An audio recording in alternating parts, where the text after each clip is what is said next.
모두 자리에서 일어나서 함께 찬양하겠습니다. 시온의 영광이, 시온의 영광이 빛나는 아침, 어둡던 이 땅이 밝아오네. 슬픔과 애도 기쁨이 되니 시온의 영광이 비춰오. 땅들아 바다야, 땅들아 많은 섬들아 찬양을 주님께 드리어라. 싸움과 죄악 가득한 땅에 찬송이 하늘에 사무치네.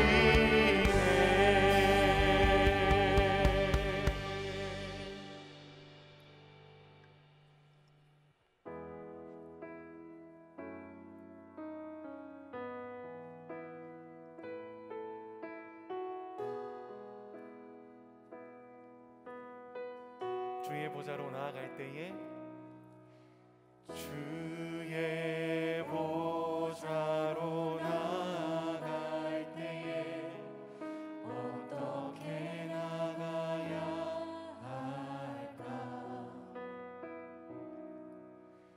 나를 구원한 주의 십자가, 그것을 믿으며 가네. 주의 보좌로 나아갈 때에 나 여전히 부족하나. 나를 품으신 주의 그 사랑, 그것을 믿으며 가네. 자격 없는 내 힘이 아니 오직 예수님의 보혈로. 자격 없는 내 힘이 아니 오직 예수님의 보혈로.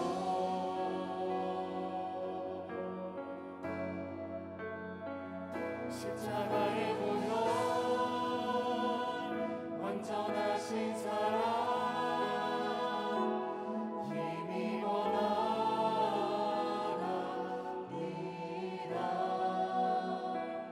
십자가의 보혈, 완전하신 사랑 힘입어 예배하리라.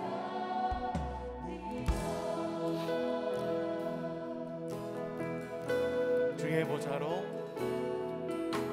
주의 보좌로 나아갈 때에 어떻게 나가야 할까?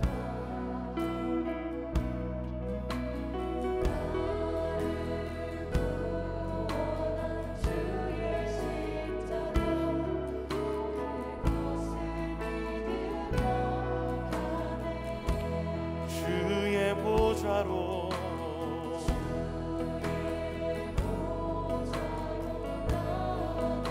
나 여전히 부족하나.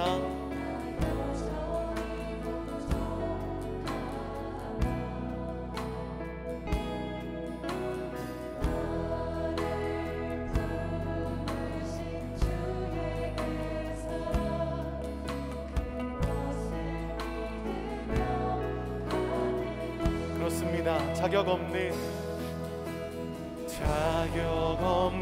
내 힘이 아니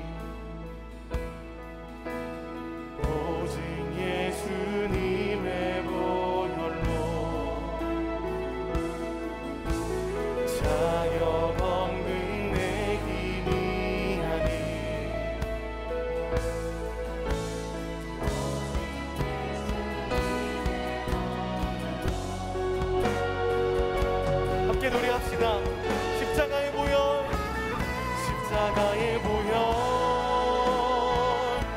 완전하신 사랑 힘입어 나갑니다.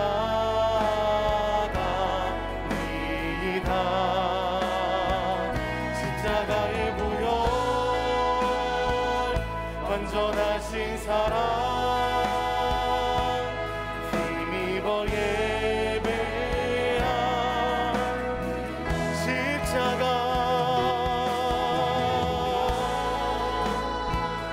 완전하신 사랑 힘입어 나가 십자가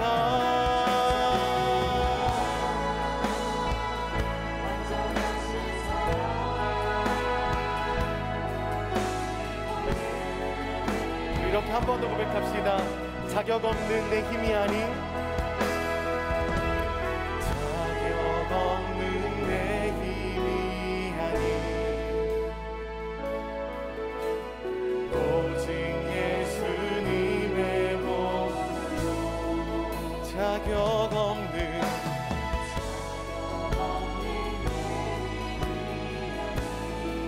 오직 예수님의 보혈로 십자가 완전하신 사랑 힘입어 나갑니다.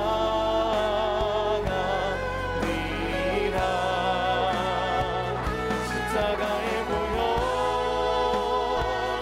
완전하신 사랑 힘입어 우리가 십자가의 그 능력과 사랑을 의지하며 십자가 완전하신 힘입어 나갑니다.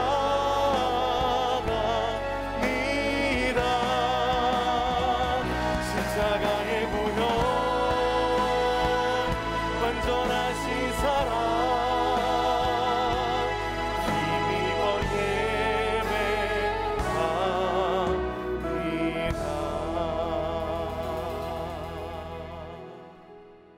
아멘.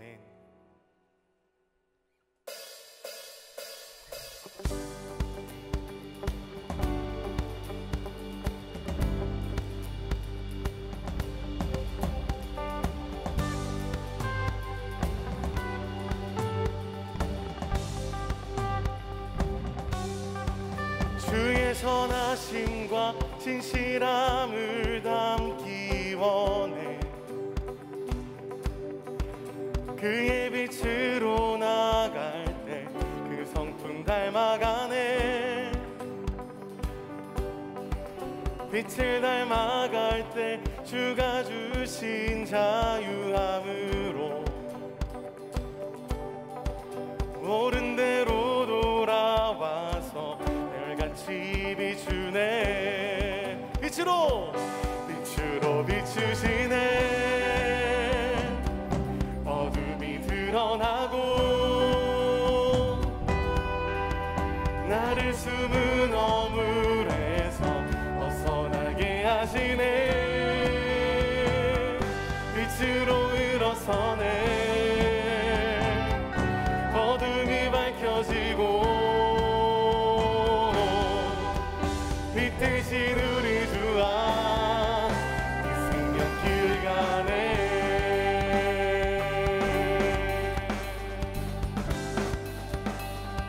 주의 선하심과 진실함을 담기 원해 그의 빛으로 나갈 때 그 성품 닮아가네.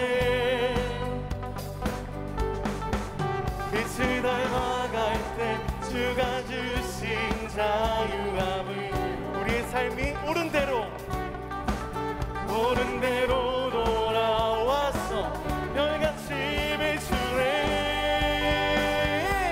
빛으로 비추시네. 어둠이 드러나고 나를 숨은 어물에서 벗어나게 하시네.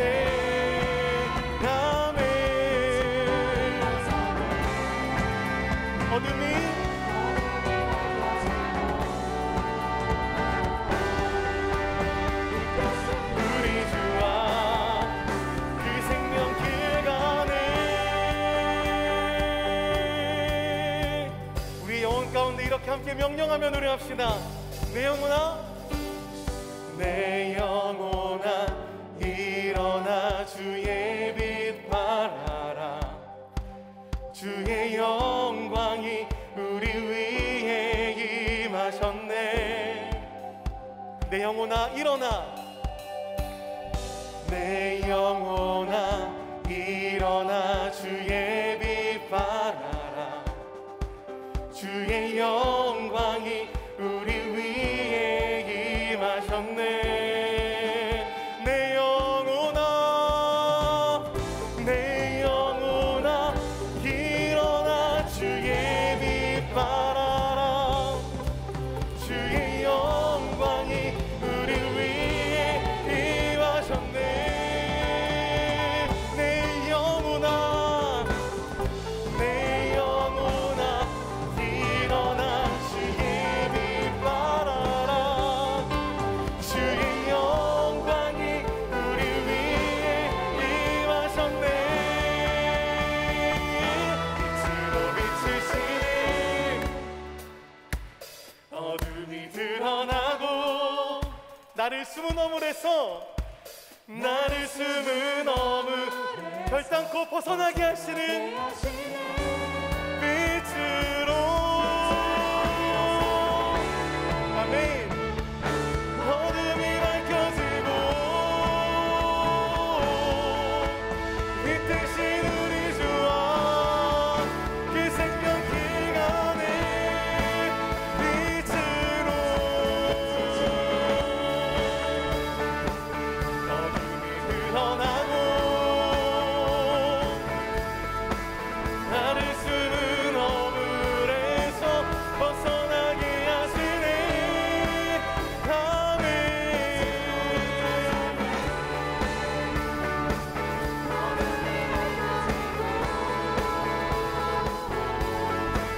빛 대신 우리 주와 생명길 가네.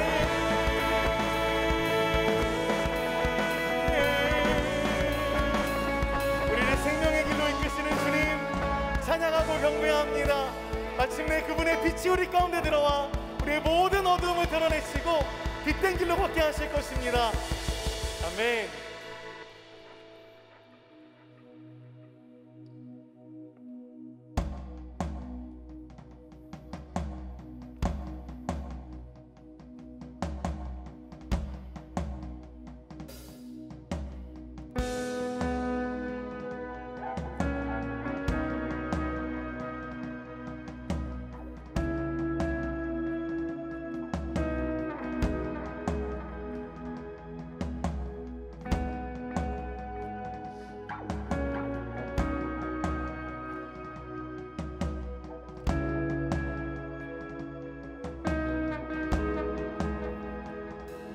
우리 주 하나님 큰 영광과 존귀를 받기에 합당하신 지금 여기 계신 하나님,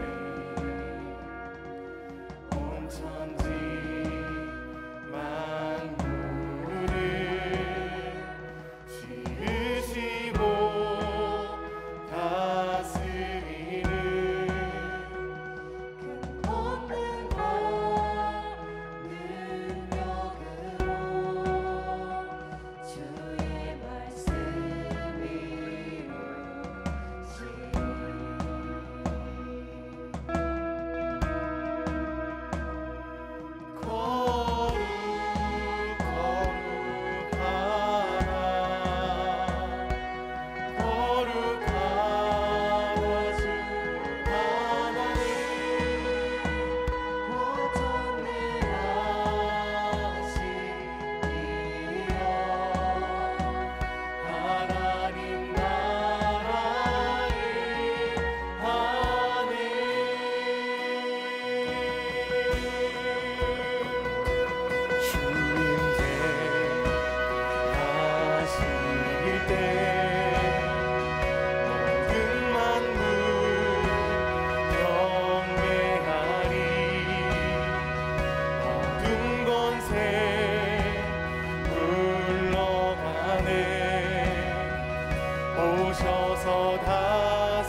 어제도 계셨고 오늘도 계시며 이제 못 오실 우리와 아멘. 어제도 계셨고 오늘도 계시며 이제 뭐 함께 선포합시다. 거룩하다.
주님, 하나님은 영원히 거룩하십니다. 주는 거룩 다주 하나님 고전능하신 이여 하나님 나라임 아멘.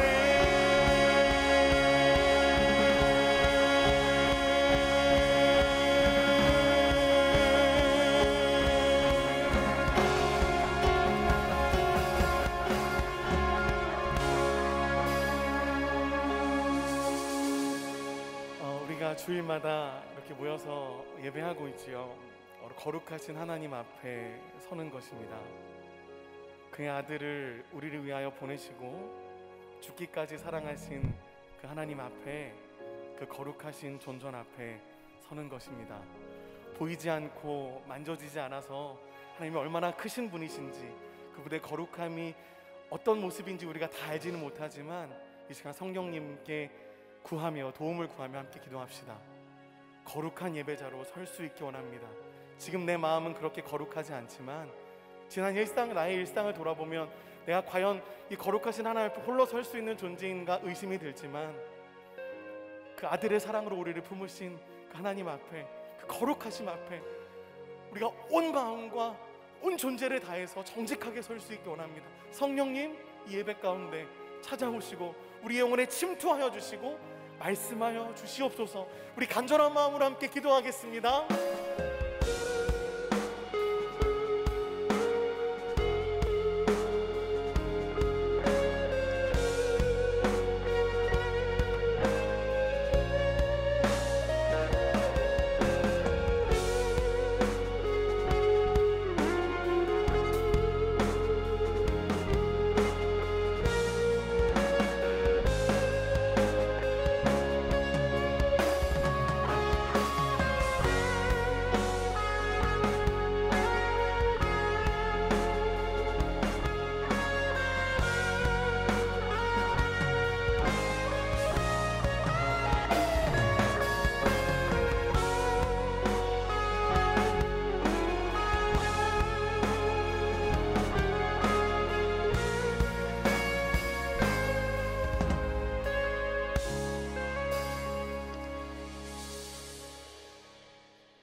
내가 평생토록 여호와께 노래하며 내가 살아있는 동안 내 하나님을 찬양하리로다. 나의 기도를 기쁘게 여기시기를 바라나니 나는 여호와로 말미암아 즐거워하리로다.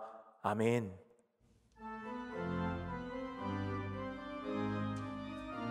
오늘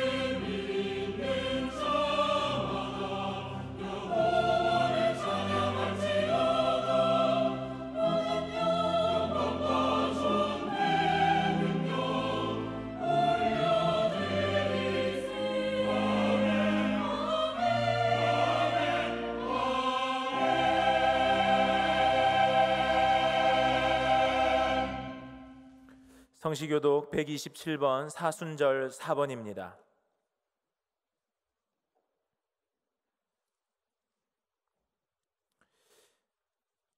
여호와를 자기 하나님으로 삼은 나라 곧 하나님의 기업으로 선택된 백성은 복이 있도다.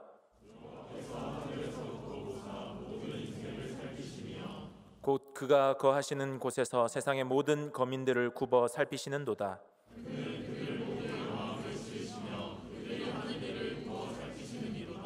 많은 군대로 구원 얻은 왕이 없으며 용사가 힘이 세어도 스스로 구원하지 못하는도다.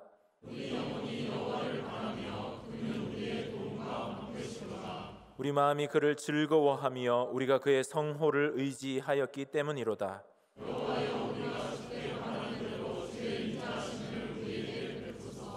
아멘. 나는 전능하신 아버지 하나님 천지의 창조주를 믿습니다. 나는 그의 유일하신 아들 우리 주 예수 그리스도를 믿습니다. 그는 성령으로 잉태되어 동정녀 마리아에게서 나시고 본디오 빌라도에게 고난을 받아 십자가에 못 박혀 죽으시고 장사된 지 사흘 만에 죽은 자 가운데서 다시 살아나셨으며 하늘에 오르시어 전능하신 아버지 하나님 우편에 앉아 계시다가 거기로부터 살아있는 자와 죽은 자를 심판하러 오십니다. 나는 성령을 믿으며 거룩한 공교회와 성도의 교제와 죄를 용서받는 것과 몸의 부활과 영생을 믿습니다. 아멘.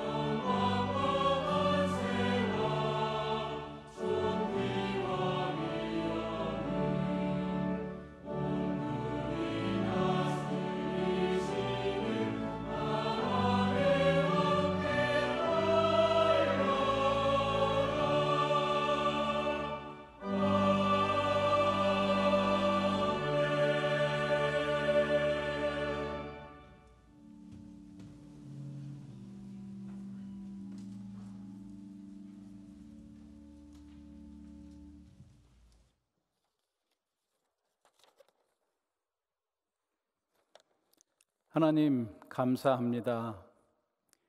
이틀 후면 밤과 낮의 길이가 같아지는 춘분을 앞두고 어김없이 진행되는 자연의 질서 속에 완연한 봄 기운을 느끼게 하시니 하나님 감사합니다.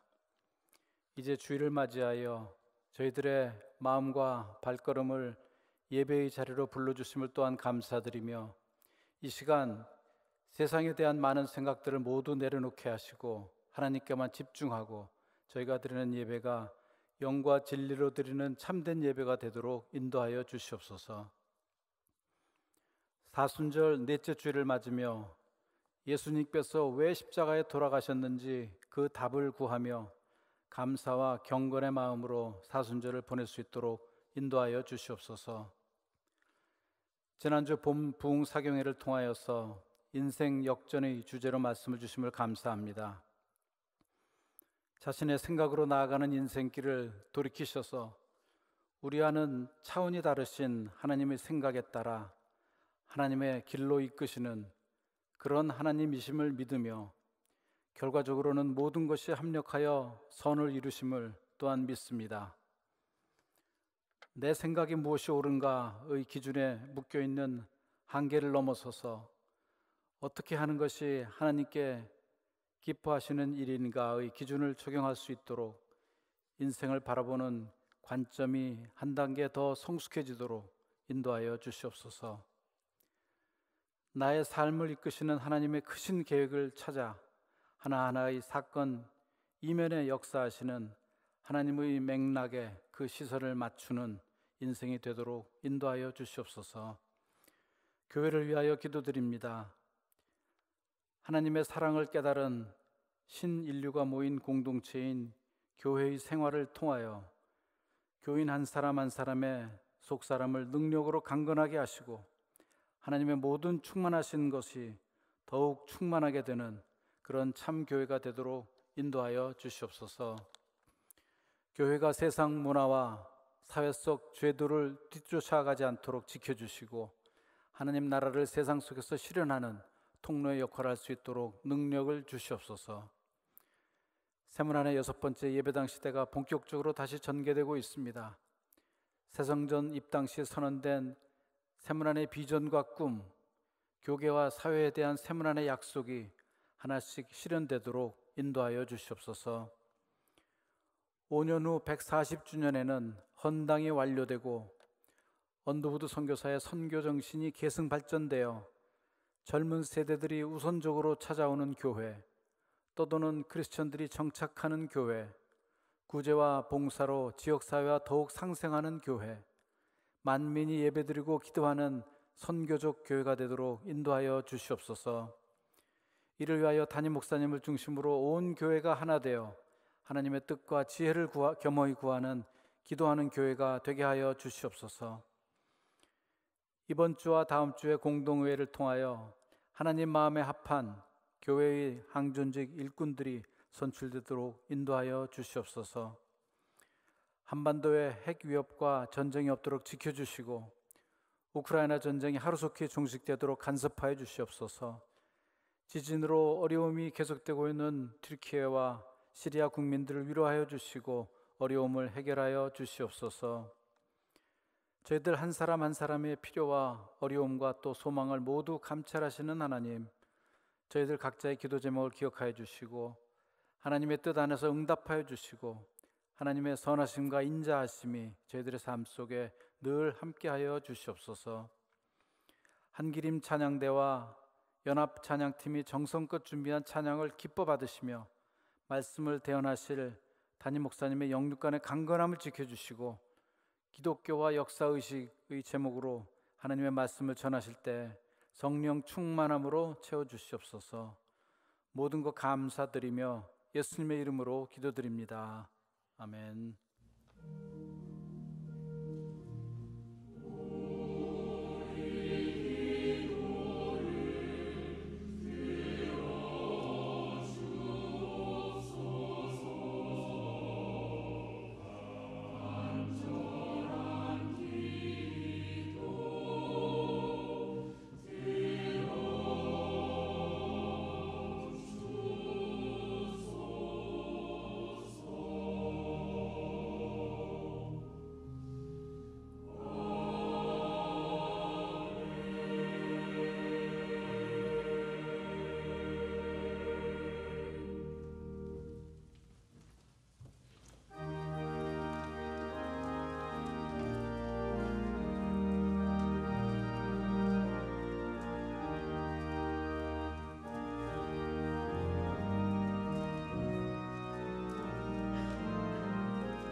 할렐루야. 우리 청년부 예배, 오부 예배 오신 모든 분들을 환영하고 축복합니다. 우리 옆에 앉으신 분들과 인사 한번 하겠는데요. 보고 싶었습니다 하고 우리 한번 옆에 분들과 인사 한번 하겠습니다. 보고 싶었습니다. 우리 한 번 더 인사할까요? 사랑합니다. 사랑합니다. 네. 청년부에 와서 5주간의 새가족 교육을 수료한 지체들이 있습니다. 우리 함께 환영하고 축복하겠는데요. 새청년부에 김민성, 김민재, 장한결, 조영준, 차현우 형제, 청년 1부에 정철진, 황장현 형제, 최주연 자매, 청년 2부에 이세미, 송한나 자매입니다. 자리에서 한번 일어나 주실까요? 네, 우리들도 다 함께 자리에서 일어나 함께 두 팔 벌려 축복하도록 하겠습니다.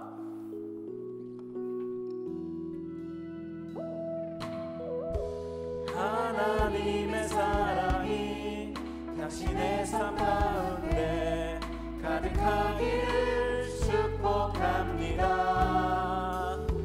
하나님의 은혜가 우리 가운데 가득하길 기도합니다. 우리 서로를 바라보며 축복하겠습니다. 하나님의 사랑이 당신의 삶 가운데 가득하기를 축복합니다. 하나님의 은혜가 우리 가운데 가득하길 기도합니다. 가득하길 기도합니다.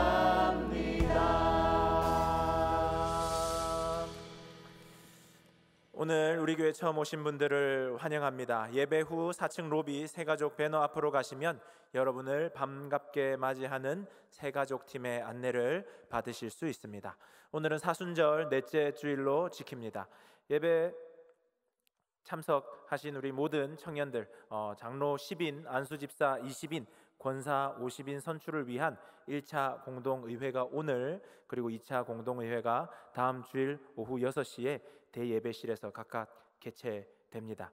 당회가 추천한 후보자 명단을 1층, 2층 그리고 교회 홈페이지에 게시되어 있으니 확인하시기 바랍니다. 선거권자 교적 확인표를 오후 1시부터 현재 2층 로비에서 교구별로 교부하고 있사오니 수령하셔서 공동의회에 지참하시기 바랍니다. 교우들께서는 게시된 공정선거를 위한 공지사항을 잘 숙지하셔서 공정하고 모범적인 선거가 될 수 있도록 적극 협조해 주시기 바랍니다. 담임 목사님의 에베소서 묵상이 오전 6시 30분 이른 아침 예배 시에 있습니다. 예배 후에 각 부서별 모임이 진행됩니다. 새청년부, 청년 1부, 청년 2부 세 개 부서 모두 모임이 있습니다. 장소를 잘 확인하시고 모두 참석하셔서 공동체 가운데 부어주시는 하나님의 놀라운 은혜를 경험하는 우리 모든 청년들 되기를 축복합니다. 예배를 위한 예배 전 기도 모임이 매주 2시 8층 810호 청년교역자실에 있습니다. 예배를 기도로 준비하는 한 사람을 하나님이 찾으실 줄 믿습니다. 함께 기도로 예배를 준비한 우리 모두가 되기를 축복합니다. 청년 불금 기도회가 매주 금요일 8시 30분 12층에서 있습니다. 금주는 특별히 두나미스와 함께하는 불금 기도회로 진행됩니다. 열방을 향하여 기도하는 시간이 되기를 축복합니다. 말씀과 함께하는 따뜻한 오늘 큐티온, 매일의 말씀 묵상 가운데 우리 공동체가 함께하는 시간입니다. 늘 말씀을 묵상하는 매일매일 되기를 축복합니다. 2023년 상반기 청년 양육 과정이 진행됩니다. 청년 필수 양육 과정 1단계, 2단계 5개 강좌, 심화 과정 3개 강좌가 진행됩니다. 주 안에서 말씀으로 훈련받고 양육받아 하나님을 더욱 깊이 알게 되고 하나님께 사용받는 청년들 되기를 축복합니다. 혹 지금 몇 주간 광고가 나오고 있는데 마음에 작은 고민이 생기면 무조건 신청하시기 바랍니다. 주님이 부르시는 음성이다 생각하시고 고민하고 있다면 반드시 신청하고, 고민을 하나도 안 하고 있었다면 지금부터 한번 고민해 보시면 좋겠다 하는 생각이 듭니다. 이어서 영상 함께 보시겠습니다.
예수님 닮아가려면 믿음이 새로워지려면 1단계, 2단계 심화 과정 꼭 신청하세요.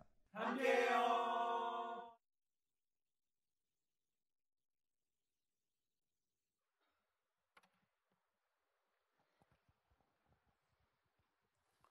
이 시간 다 같이 자리에 일어나시겠습니다. 하나님께서 오늘 우리에게 주시는 말씀은 사도행전 19장 8절에서 20절까지의 말씀입니다. 다 찾으신 줄 알고 제가 하나님의 말씀을 봉독하겠습니다.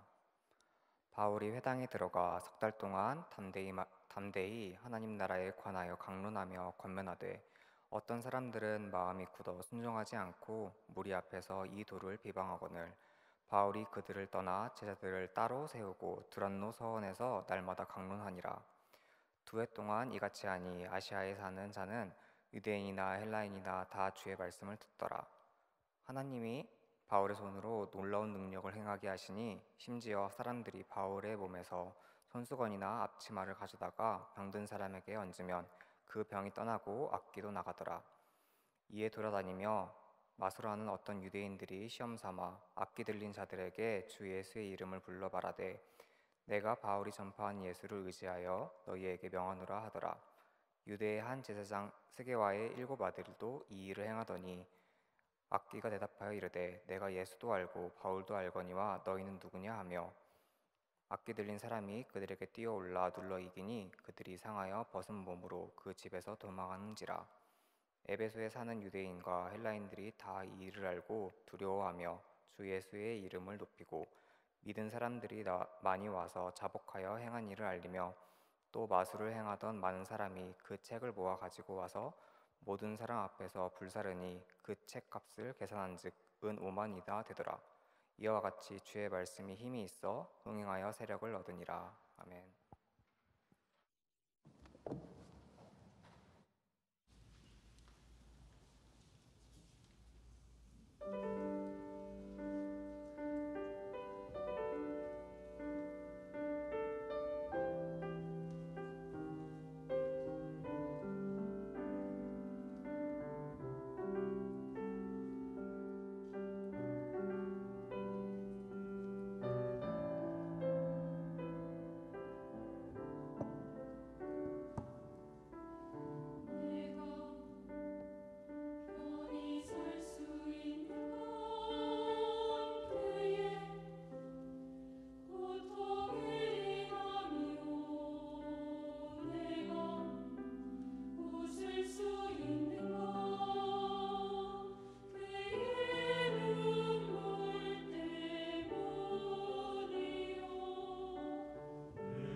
설교에는 여러 가지 종류가 있습니다만 특별히 설교가 내 자신 안에 있는 상한 심령을 위로해주고 내가 인간으로서 가지고 있는 여러 가지 불안함과 두려움 이런 부분들을 설교를 통해서 만져주는 그런 설교가 있습니다.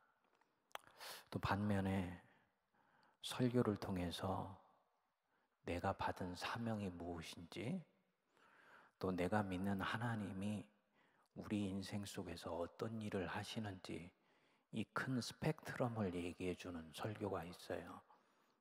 교인들은 압도적으로 앞에 있는 스타일의 설교를 좋아하지요. 나와 직접 관련이 있으니까. 또 나한테 뭔가 위로해 주는 메시지니까. 근데 오늘 설교는 여러분들 그런 설교가 아니고 후자에 해당되는 설교입니다.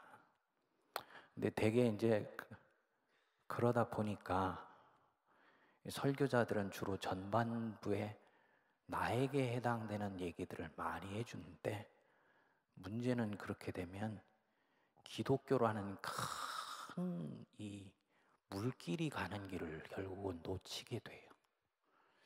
오늘은 여러분들하고 그 뒷부분에 대한 말씀을 좀 같이 나누려고 그럽니다. 딱딱할 수 있지만은 한국교회 선교의 앞날과 관련된 굉장히 중요한 설교입니다. 여러분들이 집중해서 들어주시길 바랍니다. 복음이 한 시대에 들어가면 항상 그 특정한 시대, 특정한 장소에 사는 사람들, 그들 속으로 들어가게 되죠. 그럼 이 사람들이 가지고 있는 중요한 관심사가 있어요. 소수의 10%나 1%의 사람들이 아니고 대부분의 사람들이 가지고 있는 관심사가 있어요. 아, 이 문제가 해결돼야지 우리나라, 우리 민족이 행복하게 사는 길이 열릴 텐데 라고 생각하는 어떤 이슈가 있습니다. 이것을 일컬어서 시대정신이라고 얘기를 합니다. 이 시대정신은 그냥 어느 날 사람들에게 툭 떨어진 것이 아니고 역사의 큰 흐름을 들여다보면은 맑은 물속에 저 밑바닥이 보이듯이 사람들에게 보이게 되는 거예요. 그래서 한 시대의 사람들의 마음을 제일 아프게 하고 고통스럽게 만들고, 그러기 때문에 행복을 위해서 이것만은 해결돼야 된다라고 생각되는 것, 이게 바로 이 시대정신이라고 얘기하는 것입니다. 기독교가 믿는 하나님은 영혼의 주인이실 뿐만 아니고 역사를 주관하시는 하나님이지요.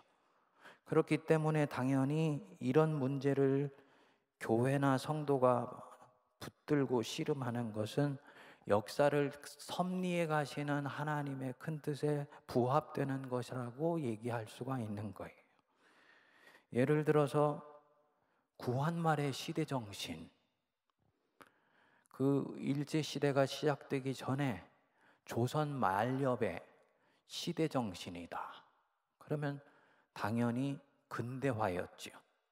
유교의 잔재를 몰아내고 그리고 근대화를 이루어내는 것.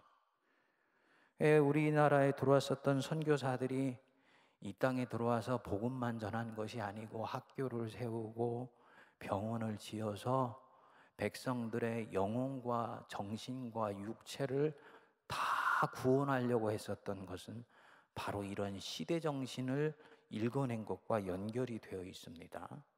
일제강점기로 접어들면서 이 시대정신은 축을 조금 옮겨가게 돼요.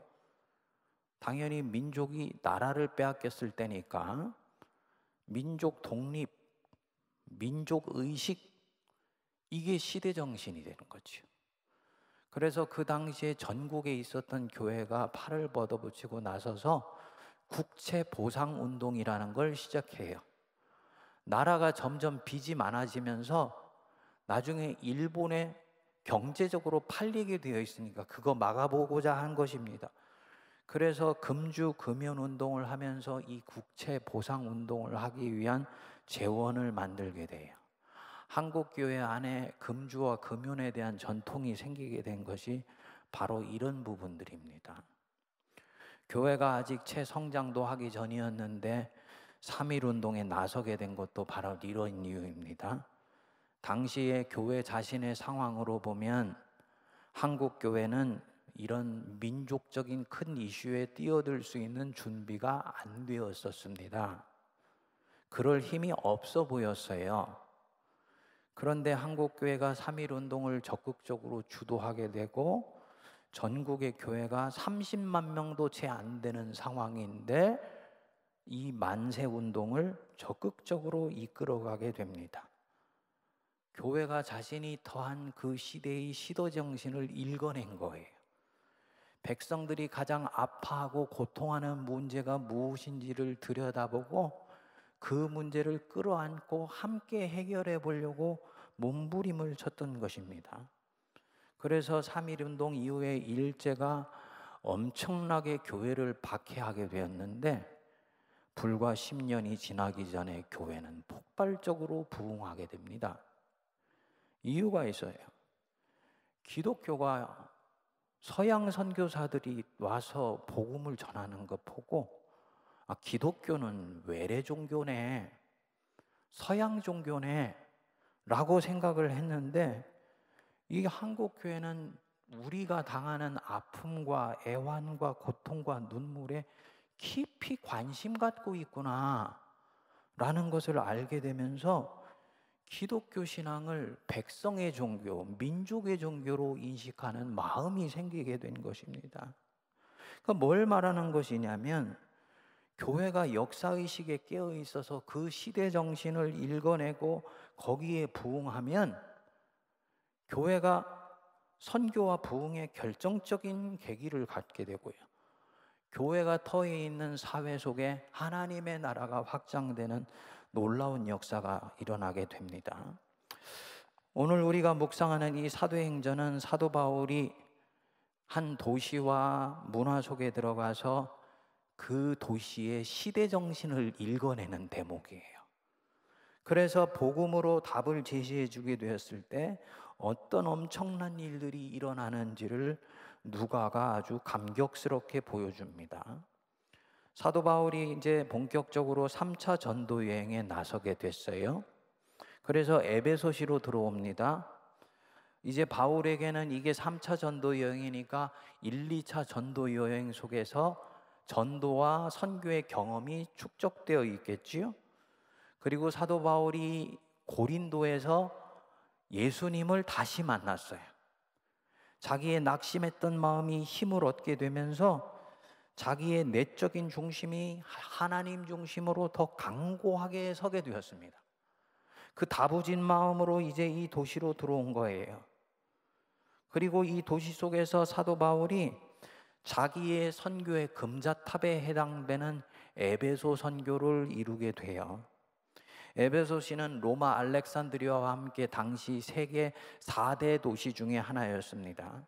일찍부터 달의 신이라고 불리는 아데미 신을 섬기는 신전이 있었는데 이 신전을 중심으로 해서 점성술, 마술, 주술이 아주 성행했습니다. 1세기에 지중해에 있었던 도시 중에 점성술이나 주술이 성하지 않은 곳이 없었는데 이 고고학적인 발견에 의하면 에베소시는 유독 기승을 부렸다고 그래요. 바울이 이곳에서 3년을 머무르게 되는데 처음 1년 동안은 회당을 드나들면서 말씀을 전했어요. 말씀을 안 듣는 사람들이 있다는 것을 알고는 이들에게 내 인생을 던질 이유가 없다 해서 아예 회당을 나와서 고린도 서원이라는 것을 따로 세우고 2년 동안을 하나님의 나라에 대해서 집중해서 강론을 하게 됩니다. 그렇게 2년 동안을 했더니 사도행전 19장 10절을 보면 아시아에 사는 자는 유대인이나 헬라인이나 다 주의 말씀을 듣더라. 여기에 이 아시아는 소아시아를 얘기를 하는 것입니다. 지금의 터키 지역. 그러니까 에베소를부터 시작하여서 뻗어나간 복음이 소아시아 전체로 확장되었다는 것을 말하는 거지요. 놀라운 것은 바울이 일정 시간 동안을 말씀을 파고 들어가니까 바울 안에 영적 내공이 생겼던 것 같아요. 그래서 이것이 바울에게 새로운 능력을 주어서 바울의 몸에서 난 물건을 가져다가 병든 사람에게 얹으면 병이 떠나가고 악귀가 나가는 기적이 일어나는 거예요. 사건은 여기서 끝나지 않습니다. 마술과 점성을 행하던 많은 사람들이 예수를 믿는 일들이 일어나는 거예요. 한 지역에 복음이 들어가면 그런 일이 일어나는 거 아닌가라고 생각하는 그 정도 이상입니다. 거기 여러분들 19절에 보시면 또 마술을 행하던 많은 사람이 와서 그 책을 모아가지고 와서 모든 사람 앞에서 불사르니 그 책값을 계산한 즉 은 5만이나 되더라. 다시 말씀을 드리면은 점집에 가던 사람들이 점을 안 보고 자기 집에 있었던 그런 점술과 관련된 책을 불사르는 것은 말할 것도 없고, 점을 보고 사는 사람, 주술과 점성술로 밥 먹고 살던 사람들, 그걸 직업으로 하고 있던 사람들이 무슨 연고인지 바울의 복음을 듣고는 인생이 뒤집어지고 세계관의 역전이 일어나는 거예요. 여러분, 어떤 사람이 연초가 되면은 점집에 가서 점 보고 1년을 시작하는 사람이 있더라. 예수를 믿는데도 그런 사람이 있더라고요. 우리 세문안교회 성도들로서는 상상도 할 수 없는 일들인데 그게 있어요. 뭘 얘기를 하는 거냐면 아직 이 사람의 인생관이나 세계관이 기독교 신앙으로 딱 정리가 안 돼 있는 거예요. 그러니까 1년 동안 살아가는 삶이 너무너무나 불안하게 느껴지니까 점을 보고 요번에 너는 6월 달에 무슨 큰 화가 있을 것이니까 그때는 새로운 사람 만나는 거 조심해. 뭐 이런 얘기가 귀에 들어오는 것입니다. 그런데 사도 바울이 이 에베소에서 전하는 복음을 들은 사람들, 특히 점을 쳐서 먹고 살아가던 사람들이 이 자기가 이때까지 쳤던 이 점은 전혀 이치도 맞지 않고 맥락도 틀리고 그리고 주술과 마술이며 창조주 하나님이 역사를 운행하시는 것이 맞다 하는 확고한 세계관이 자리를 잡게 되면서 자기가 가지고 있었던 책들을 다 불살르는 거예요. 다시 말씀드리면 이 에베소시에서는 단순히 예수 믿고 구원받는 정도가 아니고 도시를 지배하고 있던 세계관과 가치관과 우주관이 완전히 뒤집어지는 역사가 일어나는 것입니다. 그 파괴력이 얼마나 컸는지 보면 은이 5만이나 되더라 그랬지요. 이게 은 5만 드라크마예요. 한 드라크마가 노동자가 하루에 받는 품삯입니다. 그러니까 여러분, 요번 노동자가 하루에 우리가 예를 들어서 여러분들이 저 노동판에 나가서 8시간 일을 하면 대략 얼마 정도 받나요? 10만 원 이상은 받는다 그러더라고요. 그러니까 최저 10만 원으로 치면 은 5만 드라크마면 이 불살른 책만 50억 원어치인 거예요. 그러니까 점성과 마술과 관련된 책이 이 에베소시에서는 완전히 다 불살라지는 일종의 문화의 대변혁이 일어난 거예요.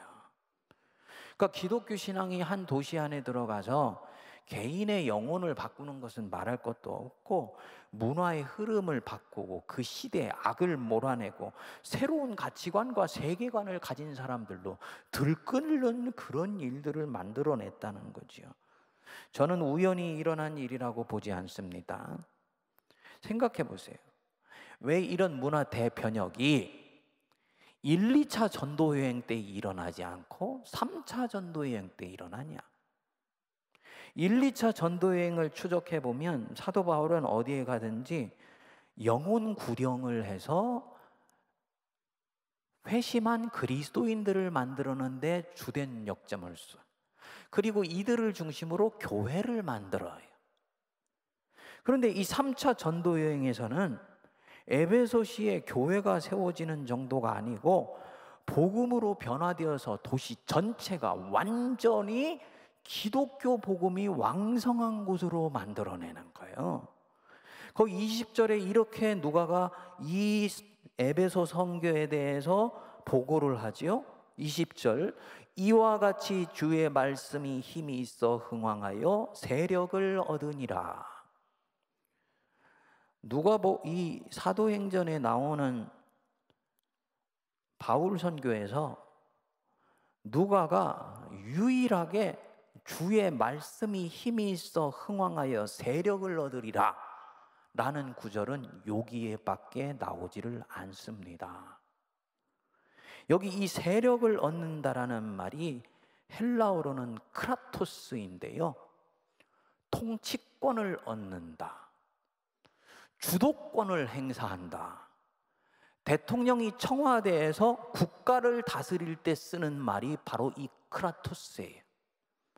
그러니까 복음이 에베소라는 도시에서는 완전히 통치권을 장악하는 역사가 일어나게 됐다는 걸 말하는 것입니다. 엄청난 일인 거지요. 그러니까 사도 바울이 1, 2차 전도 여행 속에서 경험을 축적하고 3차 전도 여행에 여기에 나서게 됐을 때는 그냥 단순히 복음만 전하는 것이 아니고 내가 이제 복음을 전하는 이 도시의 핵심적인 문제가 무엇인가? 이 도시 사람들을 가장 괴롭히고 있는 악이 뭐고 죄가 무엇인가? 이거를 들여다본 거예요. 마치 의사가 환자를 진단하듯이 현상학적으로 정교하게 진단하는 과정을 거친 것입니다. 그리고 에베소에는 유난히 점술과 마술과 점성술이 강하구나. 이것을 없애는 것은 하나님의 뜻일 뿐만 아니고 복음이 뿌리를 내리는 데 있어서도 결정적으로 중요한 것이구나 해서 이 부분과 싸우는 본격적인 싸움을 시작을 한 것입니다. 다시 말하면 시대를 괴롭히는 악을 진단을 하고 그것을 해결하는 방향으로 복음을 전략적으로 구사해 나가는 거예요. 이 시대 정신을 붙들고 씨름하는 복음의 모습이지요. 복음으로 결국은 일종의 대한문화를 만들어낸 것입니다. 결국은 이것 때문에 사도 바울은 이곳에서 엄청난 선교의 결실을 거두고요, 복음이 한 도시를 변혁하는 사건이 나타나게 됩니다. 여러분, 굉장히 중요한 대목입니다. 그리스도인들은 현실을 외면해서도 안 되고 현실에 함몰되어서도 안 됩니다. 현실을 그냥 따라가는 사람이 되면 안 돼요. 청년들은 현실 속에 시달려서 현실에 살아남기 급급합니다만 청년의 때부터 일찍 그 현실때 쫓아가는 삶을 자꾸 시도하게 되면 나중에 진짜 인생의 긴 기간을 통해서 봤을 땐 내 인생이 쓰임받지를 못해요. 그리스도인은 자기가 사는 인생에서 단 1cm라도 하나님의 나라가 확장되는 일에 쓰임을 받아야 돼. 그것 위에서 우리는 부르심을 받은 사람들이에요. 그 교회나 성도는 자기가 살고 있는 이 시대 정신을 잘 읽어내야 됩니다. 왜냐하면 이거 놔두면 결국은 내가 상하기 때문이에요. 예를 들어서 여러분, 비유로 아주 생생하게도 아주 생명력 있게 살아가고자 하는 물고기가 한 마리 있다고 쳐봐요. 그는 생생하고 생명력 있게 살아가기 위해서 다른 물고기와는 달리 아침부터 저녁까지 열심히 움직이면서 운동을 하고 그리고 막 아령을 하고 그래요. 그런데 이상하게도 이 물고기는 시간이 지나면서 점점 시들시들해집니다. 나중에 알고 보더니 자기가 살고 있는 그 물이 오염되어 있는 거예요. 물이 오염되어 있는데 물고기가 그 오염된 물에서 얼마나 생명력을 유지할 수가 있습니까? 내가 살고 있는 시대의 문제를 들여다보는 것은 이런 면에서 나 자신이 정말 생명력 있는 삶을 살기 위해서라도 엄청나게 중요한 부분입니다. 우리 세문안교회 창립자인 이 언더우드 선교사는 이런 면에서 일관되게 조선 속에서 시대 정신을 염두에 두면서 백성들을 위로하고 격려했어요. 1905년에 미국과 일본이 카스라테프트 협약을 맺습니다. 그래서 조선은 일본이 지배하고 필리핀과 태평양은 미국이 지배한다는 일종의 분할 통치의 원칙을 세우게 돼요. 그리고 이때부터 구미로부터 파송되었던 서양 선교사들은 조선은 이제 일본의 지배권 안에 들어가는구나 하고 그거를 대세로 받아들이고 애국 계몽을 고취시키는 설교나 행동들을 서서히 자제하기 시작합니다. 그런데 언더우드 선교사는 죽는 날까지 조선의 시대 정신을 염두에 두면서 백성들을 위로하고 격려했어요. 반드시 해방의 좋은 날이 올 것이니 조선에 있는 그리스도인들이여 절대로 낙심하고 포기하시면 안 됩니다. 가는 곳마다 역설하고 다녔습니다. 오직 했으면 1916년에 그가 사망을 했을 때 일본이 이 언더우드 선교사의 비석 세우는 것을 부담스러워해서 비석 세울 자리를 한동안 못 찾았을 정도겠습니까? 역사의식에서 나온 시대 정신이지요. 성경에 당연히 이 만민의 평등, 자유, 인권에 대한 보편 가치가 들어있지요. 성경 똑바로 읽으면 그렇기 때문에 이 식민주의와 기독교 세계관은 절대로 같이 갈 수가 없어요. 일본에 있는 그 양심적인 기독교인이었던 우찌무라 간조, 일본 제국주의가 서슬이 펄한 가운데서도 외쳤습니다. 일본이 이러한 악한 짓을 그만두지 않으면 하나님께서 하늘에서 불벼락을 내리실 날이 올 것이다. 정말 1945년에 원자폭탄이 하늘에서 떨어져서 불벼락이 내린 거예요.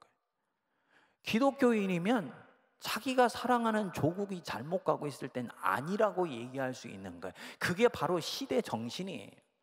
이 언더우드는 이런 면에서 이 성경의 정신에 입각해서 조선의 시대 정신을 더 명료히 한 것이지요. 당연히 그렇기 때문에 이 한국 기독교는 백성들 사이에서 한국의 기독교는 우리를 위한 것이구나 라고 생각이 되면서 서서히 이 정신을 이어가면서 지분이 생기게 됩니다. 그런데 1930년대 들어오면서 한국 교회가 이상해지기 시작합니다. 새로운 부흥운동이 일어났는데 이 부흥운동, 두 번째 부흥운동이었거든요. 1908년에 평양을 중심으로 있었던 평양 대부흥운동의 두 번째 부흥운동인데, 이 부흥운동은 일종의 종말론적 세대주의 부흥운동이라고 그래요. 나라가 독립될 희망이 보이지 않으니까 현실은 잊어버리고 저천국에 대한 소망으로 예수 믿고 살아갑시다. 내세지향적인 부흥운동이 시작된 거예요. 이때부터 한국 기독교는 초기 선교사들, 그리고 여러분들의 신앙의 선배가 되는 우사 김규식 박사, 도상 안창호 선생 같은 초기 우리 선배들이 만들어냈던 민족을 위한 기독교의 모습이 서서히 탈각되어 버리기 시작합니다. 그리고 시대 정신과 상관없이 내세지향적인 신앙이 새롭게 뿌리를 내리는 안타까운 형국이 시작돼요.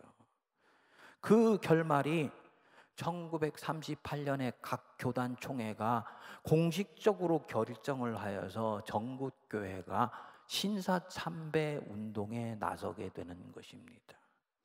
만일에 이때 한국교회가 시대정신을 더 철저히 자각했다면, 그래서 오직 하나님만이 경배를 받으실 뿐이고 일본은 지금은 당당해 보이지만 결국은 헛개비다, 그래서 예언자로서의 날을 세웠다면 해방 이후의 한국교회는 이 도덕성과 영적인 신망을 온 국민으로부터 받게 되지요. 당연히 한국교회는 100년이 채 안 된 역사 속에서 한국의 종교가 되었을 것입니다. 이렇게 복음이 뿌리내리는 한 시대, 한 민족의 아픔을 철저히 인식을 하고 이것에 대해서 예수 그리스도의 사랑으로 응답하고자 하는 이 의식을 일컬어서 기독교 역사의식이라고 말을 합니다. 불교나 힌두교는 면벽하고 수행하는 종교이기 때문에 이런 역사의식이 없어요. 기독교는 종교학적으로는 거의 유일하게 역사를 굉장히 중요하게 여겨요. 그래서 아예 우리가 믿는 하나님을 역사를 주관하시는 하나님이라고 고백을 해요. 우리 예수님이 이 역사의식을 잘 분별하는 것, 시대정신을 잘 분별해서 복음 선포하는 것이 중요하다는 것을 비유로 말씀하셨어요. 아침에 하늘이 붉고 흐리면 오늘은 날이 굳겠다 하나니, 그 뒤에 우리 한번 자막 같이 읽어보겠습니다. 너희가 날씨는 분별할 줄 알면서 시대의 표적은 분별할 수 없느냐.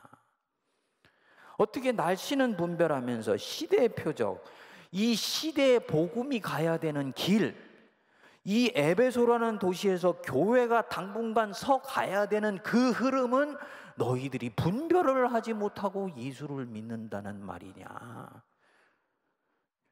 2000년 기독교 역사에서 역사의식이 없는 기독교나 시대정신을 놓친 교회가 터한 땅에서 오래 존속한 적이 없습니다.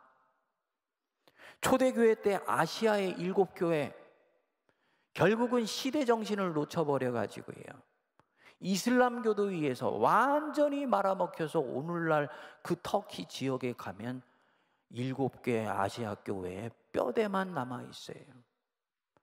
저는 우리 한국 기독교는 절대로 그런 일이 없기를 기도합니다.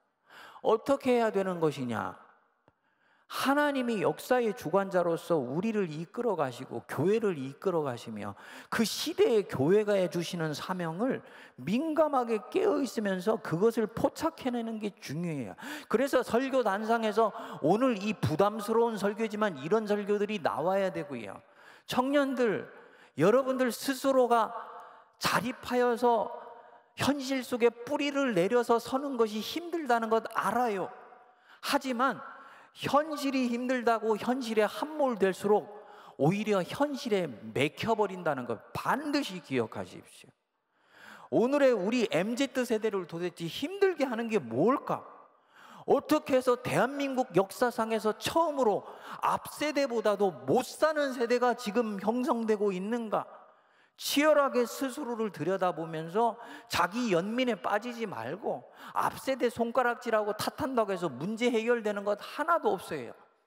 스스로 팔을 걷어붙이고 복음의 정신으로 무장하여서 내 시대에 겪고 있는 이 아픔과 고통을 내가 반드시 끝내리라 하는 이런 마음으로 확고하게 설 때 하나님께서 여러분들을 통해 역사하실 줄 저는 믿습니다.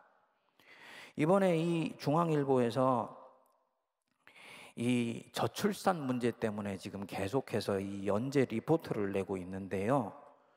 지난주에 충격적인 리포트가 하나 나왔습니다. 저출산 문제가 결국은 젊은 세대의 가치관과 출산에 가지고 있는 경제적인 어려움, 양육이 가지고 있는 어려움이 복합되어 있다라고 결론이 난 거예요. 일례로 부부가 맞벌이로 1년에 1억을 넘게 버는데 요즘의 세대들 중에서는 아이를 갖지 않으려고 하는 사람이 대단히 많다는 것입니다. 이때까지 출산 비용이 없고 양육에 많은 비용이 들기 때문에 감당할 수가 없어서 출산하지 않으려고 한다는 통설과는 다른 얘기지요. 왜 그런가 봤더니 이 젊은 세대들은 자녀를 출산하게 되면 그 이후에는 다양한 사회적 기회를 유실하게 만든다.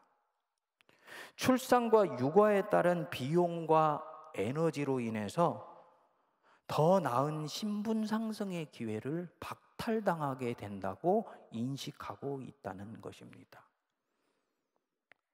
제가 이 부분들을 보면서 목사로서 충격을 받았어요. 사실 결혼을 하여서 나를 닮은 자녀를 낳고 그들을 양육하고 살피고 돌보는 것은 인간으로서의 일종의 본능에 해당되는 거예요. 그런데 그 부분들이 부담스러워질 정도로 솔직히 우리는 물질주의 이데올로기에 깊이 장악되어 있다라는 것을 말하는 거예요. 그들을 출산하는 데 드는 이 비용이 주는 두려움을 날려버릴 수 있을 정도로 그 생명과 그리고 누군가를 키우며 갖는 이 인생과 사랑의 아름다움을 얘기해 주지도 못하고 경험하게도 해주지를 못했다라는 얘기입니다. 이것은 여러분들의 앞세대인 우리 세대, 기성세대의 1차 책임이 크고요. 그런 문명의 흐름이 그냥 만들어져서 흘러가도록 놔둔 교회의 문제가 있는 거지요. 교회가 이런 세상의 모습에 대해서 입도 뻥끗하지 않아. 한마디로 말하면 오늘 이 시대의 부품의 가장 큰 부분은 만모니즘이에요. 만모니즘. 모든 것이 돈에 의해 결정돼. 돈 때문에 살인을 하고 사람을 잡아다가 내장을 후벼 파는 일은 아무것도 아니에요. 넷플릭스에 나오는 그 끔찍한 그런 스토리들이에요. 그 안에는 보면 전부 이 만모니즘, 이 배금주의, 이 황금 만능주의 속에서 나오는 거예요. 이거 그냥 나온 게 아니라 문명의 흐름이 그렇게 가는 거예요. 그러다 보니까 30-40년대 이 지구상에 생명이 살아남을지 못할지도 모르는 상황이 되었는데도 누구도 이 문명의 흐름에 대해서 말을 하지를 않아요. 우리 예수님이 분명히 말씀하셨어요. 하나님과 재물을 겸하여 섬기지 못한다. 이 말은 재물이 하나님과 비견될 정도로 매력적이라는 말입니다. 예수님의 어디에서도요, 섬긴다라는 이 레트루기아, 에베드라는 이 말, 예배학적인 언어인데 하나님 옆에 누구도 대상으로 예배학적인 언어로 올라갈 수 있는 단어를 나란히 두신 적이 없어요. 그런데 유일하게 여기에서 재물은 하나님만큼이나 매력적이고 하나님만큼이나 사람을 매혹해서 섬김을 받을 가능성이 대단히 높다는 걸 꿰뚫어 보신 것입니다. 재물의 위력을 알고 있었던 것이죠. 그리고 지금 이 문명은 이 재물을 왕처럼 섬기는 문명이 된 거예요. 교회는 이 문명의 흐름에 대해서 아무 말도 하지를 않습니다.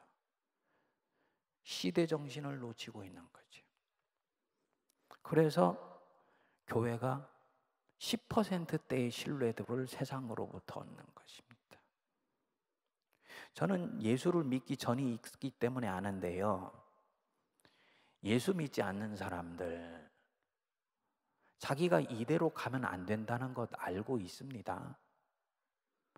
이 끝에는 구원이 없다는 것 그들도 알고 있어요. 그리고 그들은 누군가가 자기들 문제를 말해주기를 바랍니다. 누군가가 너희들 그렇게 가면 망해 라고 말해주고 터닝하여서 새로운 길을 갈 수 있도록 대안을 말해주기를 바라요. 그리고 할 수 있으면 그것이 종교이기를 바라고 교회이기를 바랍니다. 그런데 보니까 교회도 자기들과 별반 다를 바가 없는 가치관과 세계관으로 살아가고 있는 것.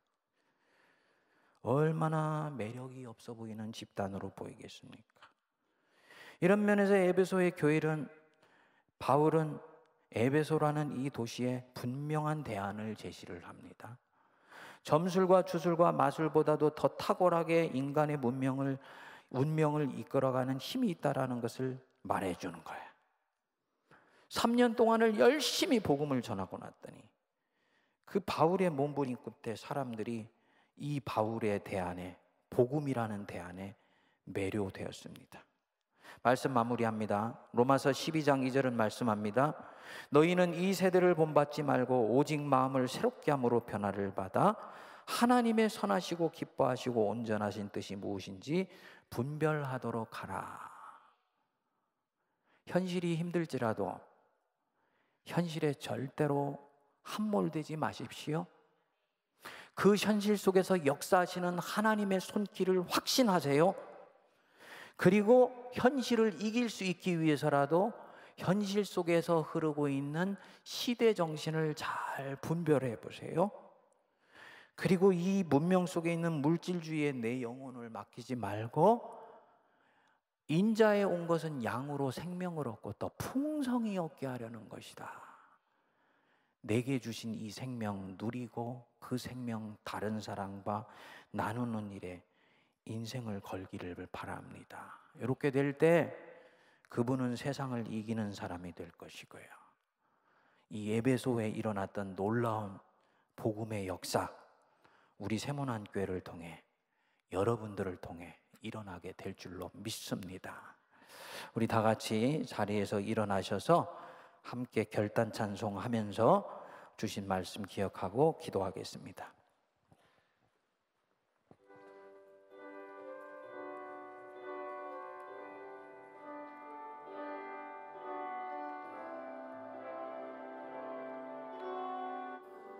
이 땅의 황무함을 보소서. 이 땅의 황무함을 보소서. 하늘의 하나님 긍휼을 베푸시는 주여, 우리의 죄악 용서하소서. 이 땅 고쳐주소서.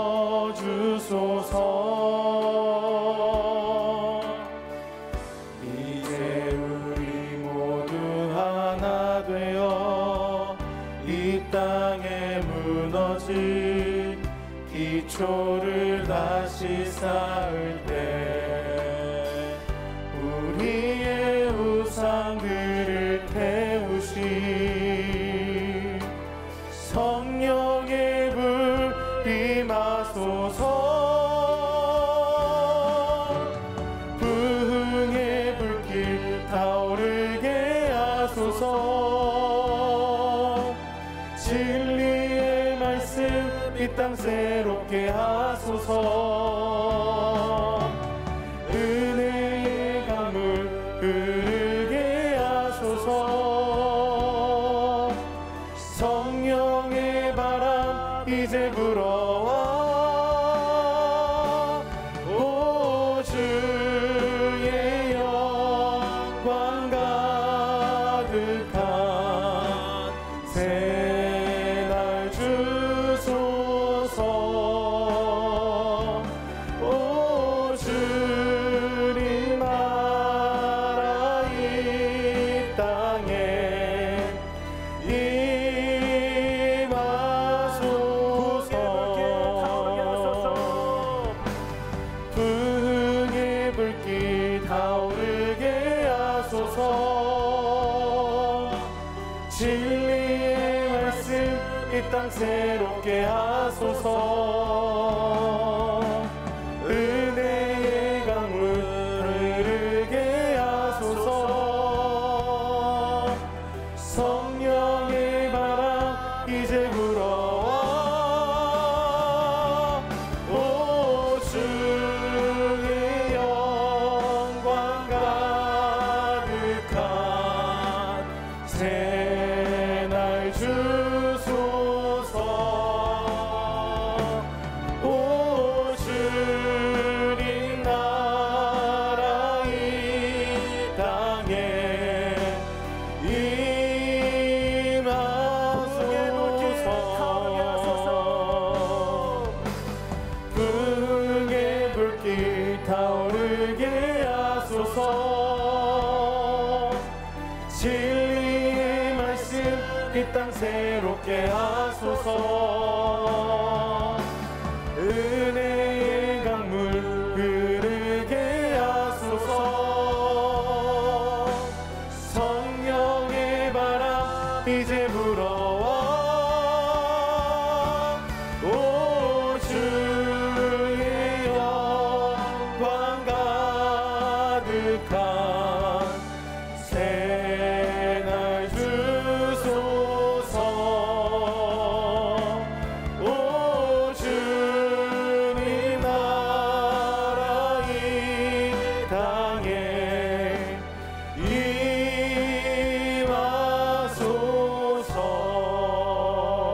우리 시간 함께 기도하겠습니다. 우리 시간 기도하실 때에 우리 예수 그리스도께서, 우리 하나님께서 역사의 주관자 되심을 믿음으로 우리 함께 나아가십시다. 이 땅을 향한, 이 나라와 민족을 향한, 이 교회들을 향한 하나님의 뜻을 주님 깨달아 알게 하여 주시옵소서. 세상과 전혀 다를 바 없는 눈으로 세상을 바라보며 세상의 방식으로 교회 가운데 서 있는 우리들의 모습을 회개하십시다. 주님, 시대를 분별할 수 있는 눈을 허락하여 주시옵소서. 물질주의에 빠져있는 이 시대 가운데 우리들이 돌아서기 원합니다. 회개하기 원합니다. 주님과 함께 그 길 걸어내기 원합니다. 그리하여서 주님, 이 시대를 변혁하고 이 시대 가운데 하나님 나라를 세워가는 청년 정신으로 서갈 수 있도록 주님, 그러한 우리 세문안의 청년 공동체 되게 하여 주시옵소서. 우리 시간 간절한 마음으로 주여 한번 부르짖으며 함께 기도하며 나아가겠습니다. 주여, 사랑의 주님 잡아주시옵소서.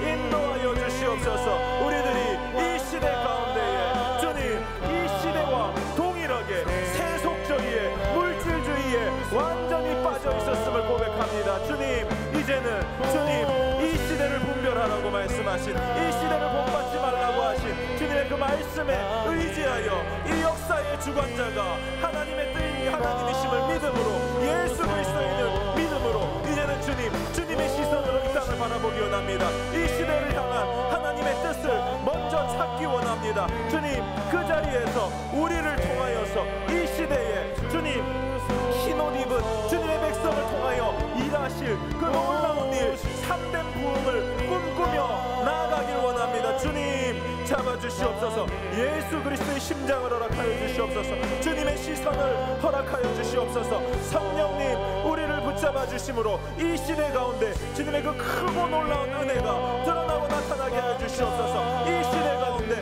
우리 세문안의 청년 공동체를 통하여 주님 일하여 주시옵소서. 주시옵소서. 역사하여 주시옵소서. 새롭게 하여 주시옵소서. 오직 주님의 그 뜻을 붙잡으며 우리들이 담대히 나아갈 수 있도록 주여 잡으시고 지키시고 인도하여 주시옵소서.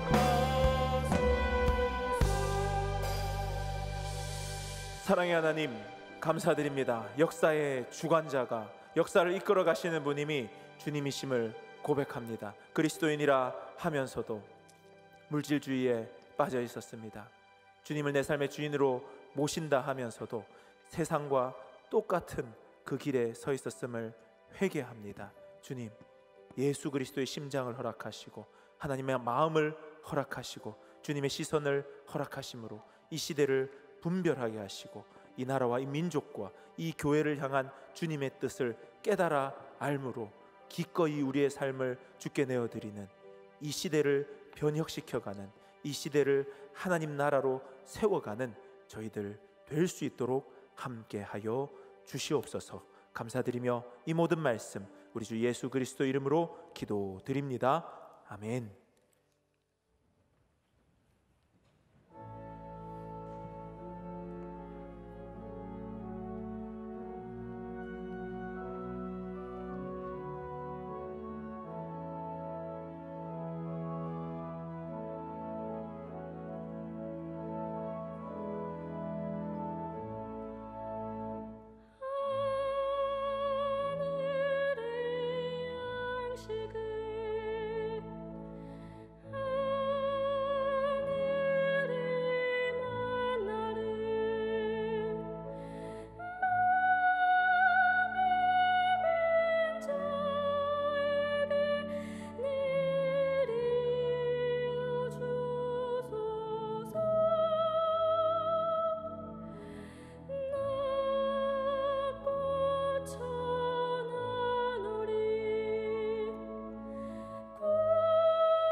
우리 생명의 주인 되신 아버지 하나님, 감사를 드립니다. 오늘 귀한 주일 우리를 예배의 자리로 불러주시고 생명의 말씀으로 말씀하시고 깨닫게 하시니 감사를 드립니다. 베푸신 은혜에 감사하여 우리의 마음을 예물에 담아 올려드립니다.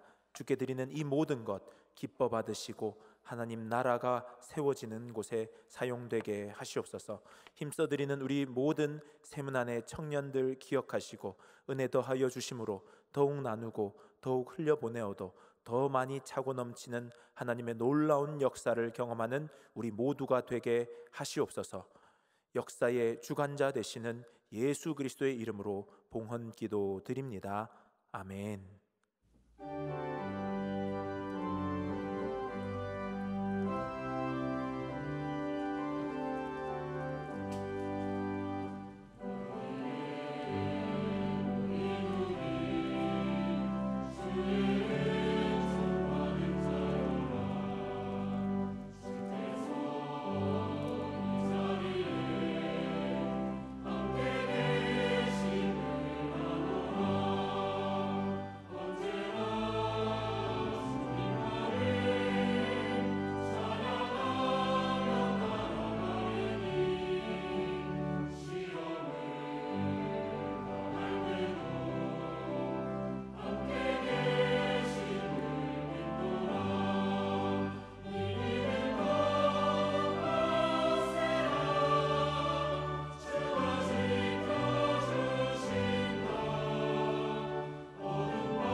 이제는 우리 주 예수 그리스도의 크신 은혜와 하나님 아버지의 무한하신 사랑과 성령님의 위로교통 감동 감화 역사하심이 이 자리에 나와 예배하는 모든 거룩한 새벽 이슬 같은 주의 청년들 머리별이 위에 이들의 인생과 앞으로 펼쳐질 그 삶의 자리 위에 그리고 피로 값주고 사신 우리 세문안교회 위에 이제로부터 영원토록 함께하옵시기를 간절히 축원하옵나이다. 아멘.